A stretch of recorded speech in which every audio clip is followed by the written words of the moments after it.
क्या आपको मालूम है कि नबी करीम सल्लल्लाहु अलैहि वसल्लम ने मुहर्रम को अल्लाह का महीना कहा है?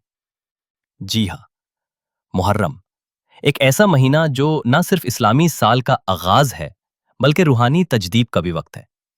दुनिया में जब नया साल आता है तो लोग नए प्लान्स बनाते हैं, नई उम्मीदें, नई सोचें। लेकिन एक मोमिन अपना साल किस से शुरू करता है? अल्लाह से। नबी करीम सल्लल्लाहु अलैहि वसल्लम ने फरमाया, रमजान के बाद सबसे अफजल रोजा अल्लाह के महीने मुहर्रम का है। ये वही महीना है जब हजरत मूसा अलैहिस्सलाम ने अपनी कौम को फिरौन के जुल्म से बचाया था। समुंदर फटा और अल्लाह की नुसरत जाहिर हुई।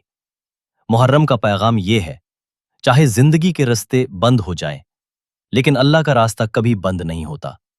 ये महीना है सब्र का, शुक्र का और रूहानी नई शुरुआत का। आप भी चाहें तो इस साल एक नई इब्तिदा कर सकते हैं। रूहानी गोल्स सिर्फ मुश्किल नहीं, जरूरी होते हैं। हर दिन एक छोटी सी अच्छी आदत, जैसे एक आयत पढ़ना, एक तस्बीह पढ़ना, तहज्जुद का इरादा करना।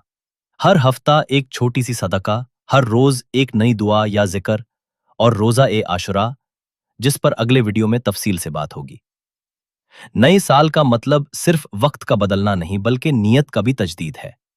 अल्लाह तब तक किसी कौम के हालात नहीं बदलता जब तक वो अपनी हालात खुद ना बदले।